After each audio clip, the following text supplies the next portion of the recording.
recipe for success. The time by Sagicor Bank is 7 p.m. Let's delve deep into the issues. We'll take you beneath the surface. Greetings and salutations. My name is Orville Higgins and it's another edition of Fan Central. Talking to the people at the heart of the top sporting stories. Hear from your favorite sportsmen and women and the administrators who work tirelessly to make it all happen. It's live sports talk. I've written an entire article.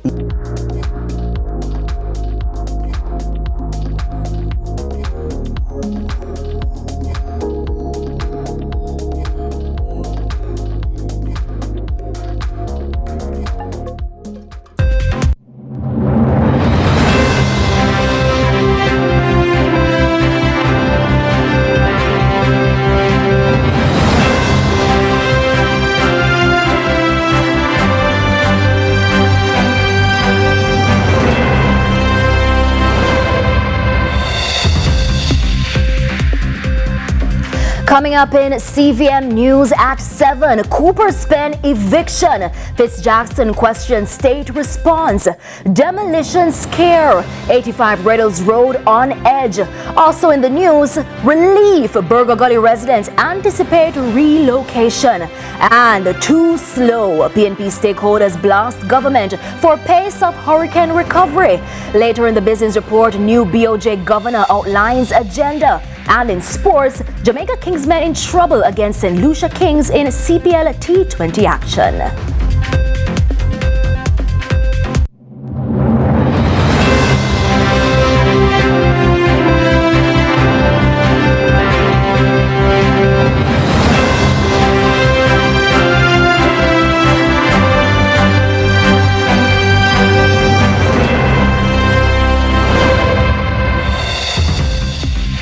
From Kingston, Jamaica, this is CVM News at 7. It's Friday, August 21, 2026.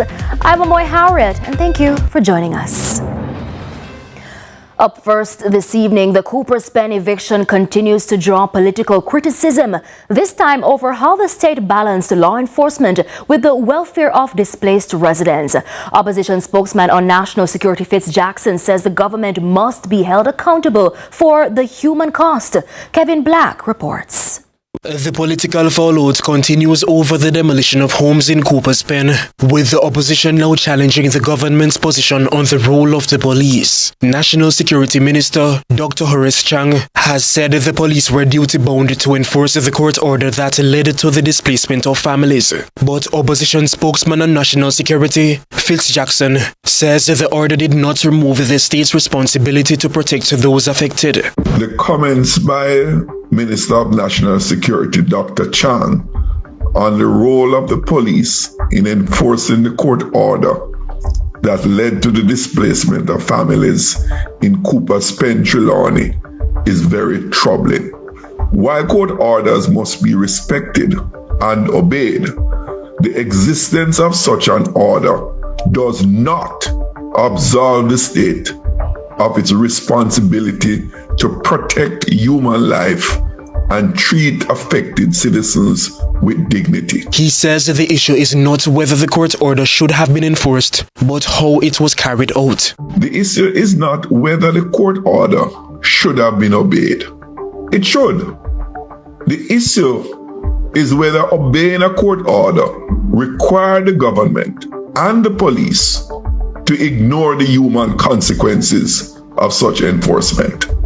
Is it unreasonable to expect that where an operation is going to displace families from their homes, the authorities would ensure that adequate notice is given and reasonable steps are taken to protect vulnerable people? That is not asking the police to disobey the law. It is asking them to enforce the law with humanity and sound judgment. Mr. Jackson insists the government must go beyond explaining that a court order existed and take responsibility for helping those displaced. The families of Cooper's Pen are now dealing with the reality of displacement. They need more than an explanation that a court order existed. They need the government to to acknowledge the human impact of what has happened and to take responsibility for helping those affected with some alacrity. Kevin Black reporting for CVM News. A place blessed by God. That is the sentiment of residents of 85 Red Hills Road who faced a situation similar to that now playing out in Cooper's Pen. The difference, their homes were not demolished. In 2016, residents say they were spared as a threat of demolition came to their doorsteps. Carla Ramdeen has the details. Almost a decade ago, 85 Red Hills Road was the scene of a similar confrontation to the one at Cooper's Pen, where tractors came to demolish their homes. Though not willing to speak on camera, one resident, Teresa Smith Reynolds, explains the matter was before the court as she was trying to acquire the land. She recalls being alerted that tractors were coming to demolish her home back in 2016. Mrs. Smith Reynolds details her experience. One Thursday now, that the same day when it happened, I don't even remember. And then some police came, and because they don't know them are going to come, because knowing that residents may be hungry, so the police them come. Even at one point, even how they even get to dress back, I think is when a stone licked the tractor glass. And the tractor man pull back and go over, and we start block the road and we start get hungry. Everybody come out and so not touch them. Mrs. Smith Reynolds says the MP at the time, Carla Ramdeen, intervened. Our MP Carla Ramdeen come in, and he had talked with us and stuff, and he said he was going to try his very best to see what he could have done, and thank God he never break his promises. The dispute would later lead to a lengthy legal battle before transitioning into a government-led upgrading project. While the 85 Red Hills Road saga shares similarities with the Cooper's Pen controversy, one resident says that their circumstances are different, but notes what is happening in Trelawney is deeply sad. I've overheard statements of persons, different citizens speaking about it and saying how traumatizing it's been and such a tragic event to have your homes destroyed after dwelling there for so long and no formal resolution put in place to affect their lives after the fact. So I can imagine it was a terrible incident to even have to experience. Carla Ramdeen, CVM News. Now, residents along the Burger Gully in Kingston are reacting positively to news that over 150 homes are expected to be built in a bid to relocate them from the flood-prone community.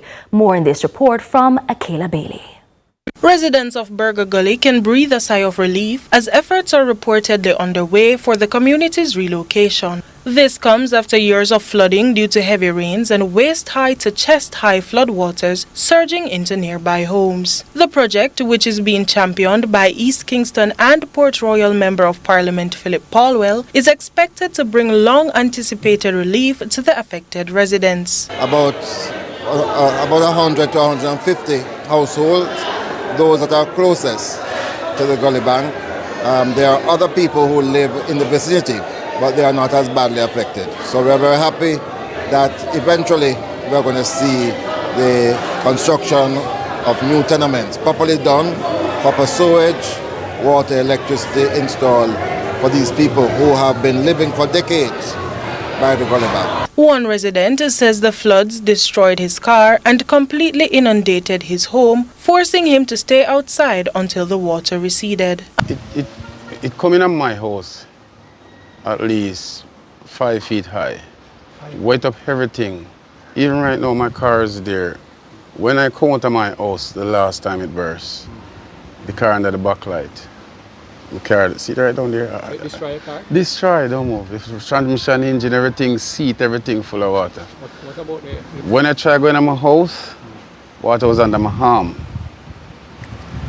Going and I just have to just turn back out and come back out and wait till it go right down. Another resident expressed that she is willing to move after enduring years of flooding that has caused her deep distress. Well, that is very good. That is very good because all of these people, but just when everything wash and come through this, we don't there so get everything. The dog you see involved in it, we bed with everything. Right now we have to start from scratch like we never have nothing from the day we're born. So you're willing to relocate? Willing. An elderly resident expressed that although she welcomes the safety of this relocation, she will miss the community. If it's safer and the community where we're going to live in are all right, I will go. You will go? Yeah. Okay. But I miss my community. If I know how long I live down here, 54 years, I miss it. You miss it? Are you going to miss it? I'm going to miss it. Akaylah Bailey, CVM News. Businesses in halfway tree St. Andrew are being reminded that staying current with their tax obligations comes with recognition, while those falling behind are being urged to settle their outstanding payments or face sanctions. Kevin Black has the details. The Kingston and the St. Andrew Municipal Corporation and the Tax Administration Jamaica took their compliance drive into the halfway tree business area on Thursday, recognizing compliant businesses while issuing notices to those with outstanding property tax and trade license payments. Mayor of Kingston, Andrew Swaby, is urging greater compliance among property owners and business operators. We would have announced that we are underground in the halfway tree area, encouraging businesses to pay their property tax and also be compliant with trade license and their signs. He says, however, that the initiative is also aimed at recognizing those who have been doing the right thing. What we have done today is to highlight some of the persons who have been compliant. We tend to normally speak to persons who are not compliant. I think in the case of MC, along with TJ, thought it would have been wise enough to highlight these persons because these are persons who have paid their property tax, who have been compliant, and they are contributing to the services that they have got that have been given to them. Fixing of the roads, the cleaning of drains, and a wide range of government services that have been provided. And as efforts to increase compliance continue, Mayor Swaby says action is already being taken against those who remain delinquent. They have been distributing notices along the area. We have 3 zones that are led by a team leader, and they are out in the field currently issuing the notices to persons and telling them. Some persons have come to our outstations right in the car park at Constance Brick Arcade, right beside Pika, and they are getting registered in terms of how to pay their property tax online. Kevin Black for CVM News. Now, the government says 60 beaches are open to the public at no cost. But the Jamaica Environment Trust, JET, says questions remain about what public access really means. Javoney Hamilton explains. The government's announcement of free public access to 60 beaches is now drawing questions from the Jamaica Environment Trust, JET. JET wants greater clarity on what the announcement means for public access to Jamaica's beaches. According to JET CEO Dr. Teresa Rodriguez Moody, the announcement is a step forward, but there are still questions about what exactly is being counted as a public beach. I think there are really 2 issues here. First, there is a significant inconsistency in the government's own data. In their beach access and management policy, which was tabled earlier this year, 4.5 kilometers of Jamaica's shoreline are formally designated as public beach, and that's less than 1%. And now we're hearing via a NEPA brief prepared for Minister Samuda that public frontage is about 2,224 kilometers or 22% of the coastline. So these 2 figures clearly cannot be measuring the same thing, and that needs to be explained because Jamaicans need to understand what is actually being counted as public beach. Beyond the figures is a question: who truly has the right to access Jamaica's beaches? But I think more importantly, there's a bigger issue around the proposed right of access and what that actually means. So the policy talks about enshrining public access in law, but then it qualifies that access by making it subject to rules set by private operators on licensed beaches. So we need to be very clear. Are we actually creating a genuine and enforceable public right to access the coastline, or will access continue to depend on what a hotel or commercial operator decides the public can do? Jet says access to Jamaica's beaches should not become a privilege determined by private interests. It wants the law to make that right clear. We think the Beach Control Act needs to be amended to establish a clear and unconditional public right of access to the foreshore, one that simply can't be overridden by the conditions of a private license. Javoney Hamilton, CVM News. It's time now for a break, but stay with us. News at 7 continues in a moment.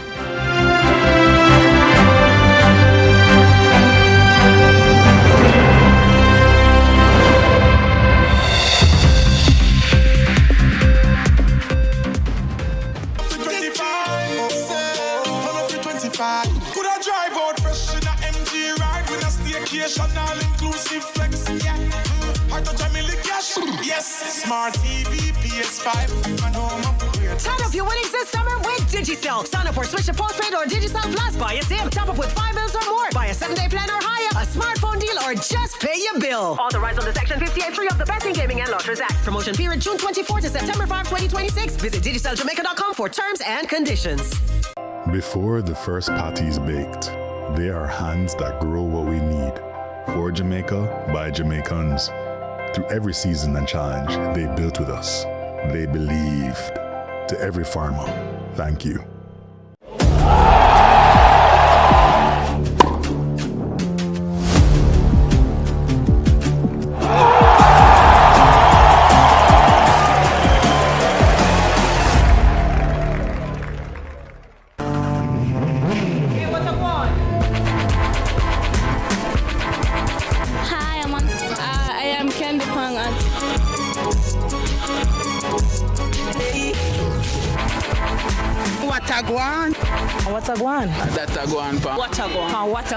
Watagwan. Mondays, Wednesdays, and Fridays at 8 a.m., 1:30 p.m., and 10 p.m. on CVM TV.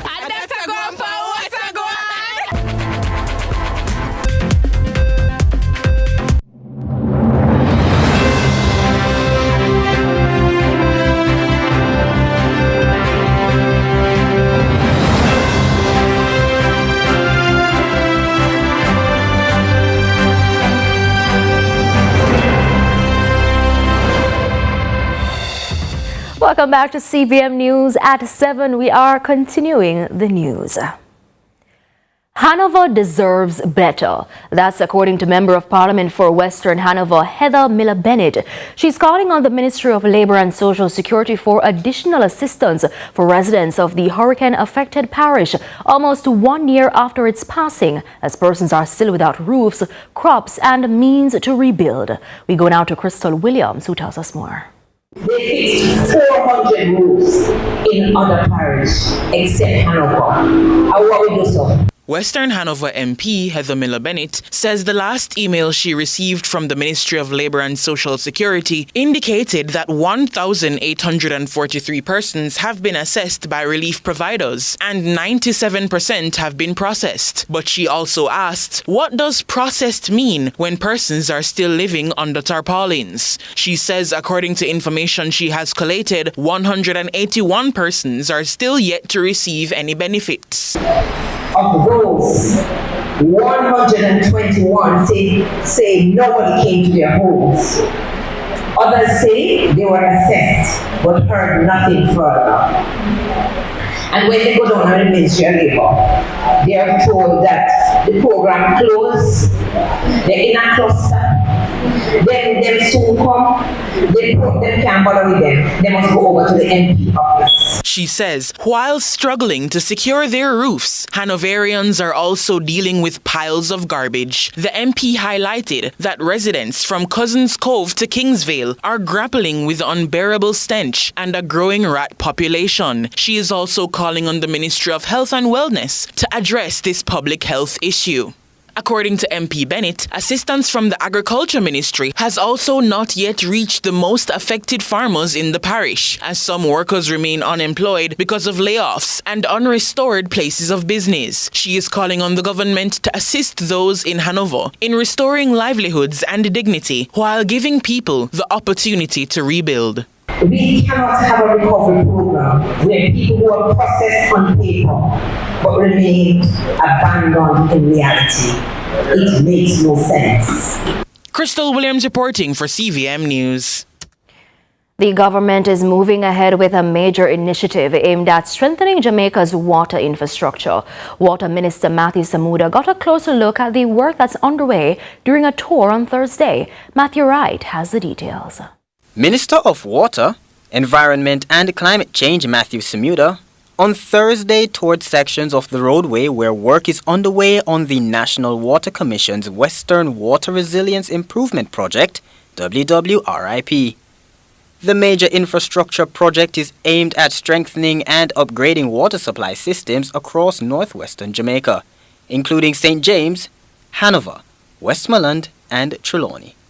The minister says he is encouraged by the progress and is looking forward to the project's completion, which is estimated to take approximately 5 years. The total project will cost $450 million and will take approximately 5 years. What you're seeing now is phase one, which is focused on the transmission mains, because this corridor is particularly porous. The pipes here, as many of you would have reported on in the past, have been the source of much contention when vehicles in the vicinity of the Carl Gardens police station were damaged. It is because this pipe has simply passed its useful life. So we're doing the most critical part of the project first. We expect to enter phase two sometime between May and June next year with the commencement of the upgrades at the treatment plants as well. The Water Minister says the project is expected to increase the availability and reliability of water supply for residents in communities within the affected areas. An assessment was done of the state of our infrastructure, and it was clear that the entire corridor from as far as Martha Brae, going all the way to west end of Negril and going back around to Sav, had virtually passed its useful life. As such, we set about with a project design, which we dubbed the Western Resilience Water Program. That program will see 67 kilometers of new transmission main laid from Martha Brae all the way to Terminal Reservoir, and new transmission main from Lucy all the way to the west end of Negril, with sections between the Great River Treatment Plant and Lucy also being replaced as necessary. Minister Samuda says the project will also result in improvements to the distribution network as plans are advanced to upgrade critical sections of the water system. We will also see the upgrades of the Martha Brae and Great River Treatment Plants to add an additional 10 million gallons of water along this corridor. We are also conducting upgrade works at the Logwood Treatment Plant, and we are completing the designs now for new storage facilities right along the corridor at points of elevation that can gravity feed the communities when complete. Meanwhile, Acting Vice President of Operations at the National Water Commission, Philippa Campbell-Francis, says the NWC is anticipating the completion of the project and the benefits it will bring to the residents. You know, we're very excited about this project. I think one of the main reasons for that is that we have along this corridor all the way into Negril some customers who are underserved, some communities that receive little to no water. And the intention is that we will see significant service delivery improvements coming out of this project. So we are continuing and we look forward to the completion so that the benefits can be felt by our customers. Matthew Wright, CVM News. Jamaica could be on track for a faster economic recovery from Hurricane Melissa than first expected. But as production rebounds, economist Sandra Roden says many families could still be years away from fully restoring their homes and livelihoods. Kevin Black has the details. Jamaica's economic recovery from Hurricane Melissa could be happening faster than first projected. The Planning Institute of Jamaica, PIOJ, has cut its estimate for a return to pre-Melissa output levels from 3 years to between 1.5 and 2 years. But the economy contracted 2.9% in the June quarter, with agriculture, mining and tourism among the sectors still feeling the effects of the hurricane. According to economist Sandra Roden, the economy is on the road to recovery, seen, but there are still challenges. It says the state of the economy is that it's on the road to recovery, but it is going to take some time. It's going to take some time because of all the external shocks. I know that locally we'll speak about Melissa as the main driver for economic shocks, but we have to look internationally as well, because globally, of course, you know, the war that's happening, you know, the Strait of Hormuz, that impacts a lot of things happening across the world. It impacts prices, because if you look globally, you'd see that the inflation levels had risen a lot globally, and that impacts our local inflation. Agriculture and mining remain key drags on recovery efforts, with both sectors still working to restore production after Melissa. When you look at the agricultural sector and the impact of Melissa, you're talking about crops, you're talking about a recovery time that will span differently based on crops. So if a farmer, you know, had crops that are seasonal in a particular season and that business was hurt, then you'd have to look at his recovery time. But Rodin says economic recovery does not mean families will recover at the same pace, with some still facing years of rebuilding or relocation. The difference is the economy is something that is measurable in the sense of output, in terms of businesses, in terms of production, in terms of, you know, just basically what people buy, GDP. Those are things that are easily measurable. And once it's the fact that the businesses and the production returns and people have returned to employment and those things level out, then we can say our economy is now at pre-Melissa levels. We have now recovered fully. Kevin Black reporting for CVM News. Now, Sagicor Foundation Jamaica has awarded 44 new scholarships, grants and special awards to students for the 2026-27 academic year. The recipients were narrowed down from a pool of approximately 1,400 applicants, following a process that considered academic performance, leadership, community involvement, and financial need. Crystal Williams has the details. Ahead of the 2026 to 2027 academic year, Sagicor Foundation has allocated $7.5 million in scholarships and educational grants for secondary and tertiary students. According to Chairman Christopher Zaka, an additional 131 scholarship renewals total more than $20 million. Among our newest Sagicor scholars, 21 students were selected based on the performance in the 2026 Primary Exit Profile PEP examinations. Each of those students will receive $50,000 annually for 5 years, subject to maintaining the required academic standard. He highlighted the R. Danny Williams Award in honor of his predecessor, the late chairman, the Visionary Award for Leadership and Volunteerism, and the Chairman's Innovation Award for Bold Thinking and Innovative Ideas are each valued at $500,000. At the tertiary level, 13 students will each receive new renewable scholarships valued at $300,000, while another 10 students will receive one-time grants of $150,000 each. And the recipients of our tertiary scholarships span all of the tertiary institutions, or most of them, in Jamaica.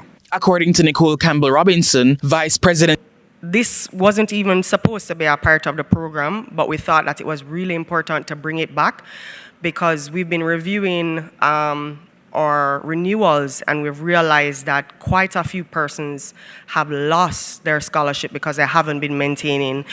As I said, it's 1,300 people that applied, and we went through a process. So I know it was even more than the 1,300 people. So that just tells you about the need that is there. Crystal Williams reporting for CVM News. Time now for a break. CVM News at 7 continues following these messages.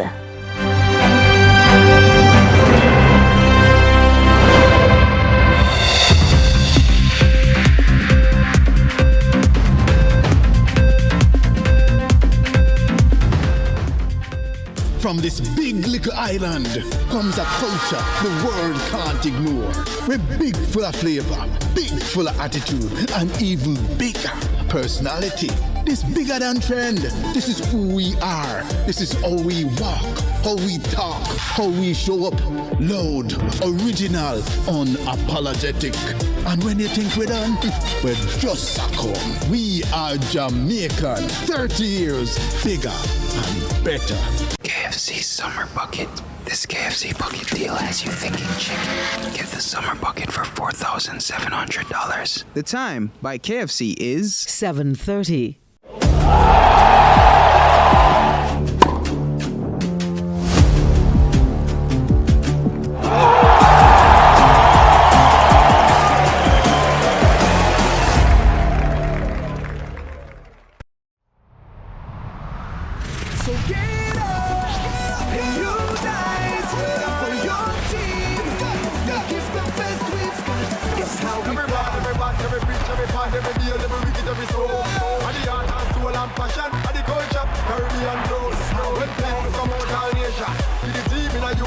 When the stadium rum bleach at the grandstand, not the meaning of beautification. It's how we play.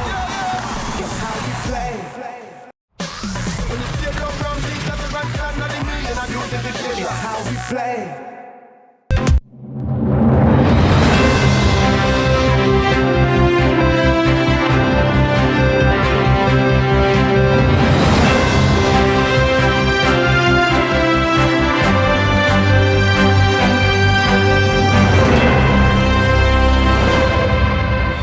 Welcome back. Thanks for staying with us. Let's go now to the business report with Joel Crosskill. Lots to share with you in the business report today. When considering the climes, each new day demands of the souls that wear the trails of Kingston's Nether Soul Place, in witness of an ongoing journey with Jamaica's chief economic guardians during its quarterly monetary policy report press conference, introducing the 13th gubernatorial appointment to the central bank, Dr. Brian Langren, who less than 48 hours into his tenure offered insight into how the Bank of Jamaica is positioned to navigate a period of persistent global uncertainty. As I begin my tenure, I look forward to supporting the continued development of Jamaica's financial ecosystem to one that's more digital, inclusive, and resilient. Dr. Langlin had barely gotten his feet beneath the desk before being invited to grapple with the economic conundrums of the age during his announcement that the bank will hold its policy rate at 5.5%. This decision reflects the MPC's assessment that the recent rise in inflation is being driven primarily by temporary, external, and administrative factors, while domestic conditions remain broadly stable. Holding the policy rate steady at this time is therefore consistent with the bank's mandate, but it does not mean the bank is standing still. The path towards financial and price stability remains resolute, a mandate he assures will be maintained. There will be continuity. What I bring and what excited me about this job is the fact that I'm passionate about moving Jamaica forward to have a modernized financial system, a strong and resilient and efficient payment infrastructure, opening up competition in the banking sector, not to hurt the banking sector, but to bring in specific specialized technology institutions that can reach underserved rural communities that may not have received attention by the current banking system. The next phase of which includes a provision that should advance KYC protocols, so identities avoid time spent on duplication, especially when transitioning accounts between financial institutions. It would be seamless for depositors to move deposits because when they first do all the paperwork, they will not have to repeat it at other institutions. So there will be less barriers in terms of having your accounts being portable. Second phase effects of price discovery were described by Dr. Wayne Robinson, BOJ's Senior Deputy Governor. The structure of the banking system is what it is. We have two large banks that controls about 60% of the deposits and 60% of transactions. That isn't going to change overnight. So what we are pursuing and what we have been pursuing is mechanisms that can allow more competition in this structure. And the way to do that is actually to empower consumers. Actually, you want to empower banking customers. And what you want them to be able to do is to be able to move their services from one commercial bank, from one financial product to another. Many years ago, when the government removed the tax on transferring mortgages, I don't know if you remember that. And once that happened, we saw a significant fall in interest in mortgage rates. That is the kind of thing we want to incentivize. Another addressed by Deputy Governor Natalia Haynes on the gradual increase of wallets that find a place for its digital currency. Subscribers, that's what I will use. It's roughly around 320,000 now. Persons. But we are hopeful because what we see is an increase in the value of transactions over the period. 2024 transaction values were only about 3 million Jamaica dollars. 2025 that increased to 19.3, and for this year up to July, it's 51.7 million. So we are hopeful the transactions are increasing, and that of course is directly linked to our communications effort. A message worth repeating, according to Dr. Langren. We have no problems with banks making profits. The issue is they must pass on these efficiencies to the underserved for basic financial services. I intend to work very closely with the financial sector on this, understand the technologies that they have, understand the barriers they may face. And that was your business report. I'm Joel Crosskill. Thanks, Joel. We now go to Matthew Wright for regional and international news. Our first story comes to us from the region as 4 people are dead, 14 others injured, and nearly a month later, police are saying they're now close to wrapping up their investigation into the deadly Carnival weekend boat collision that occurred off the coast of St. Lucia. DBS TV has the details. Ogies confirmed that there was another incident relating to the crash that night, in which a foreign national was reportedly assaulted on their yacht in the same area. Lester Jha, who has been reported in the media to have survived the collision, was charged in that assault. Jha's arrest and charge evoked mixed feelings from members of the public amid claims that he was trying to seek help for other survivors. The police say there were other marine incidents around the carnival season, including jet ski accidents. However, these were not serious incidents and only resulted in minor injuries. We move on to the Philippines as at least 29 people have died after nearly 2 weeks of heavy monsoon rains. We hear more from Al Jazeera. Floods no longer suspend daily life here. It's something that Filipinos face year after year. But people here tell us what they noticed this time is that it's taking much longer for many communities like this one to recover. What's angering many Filipinos here is the question of whether this destruction could have been mitigated. Because while climate change is real, so too are allegations of corruption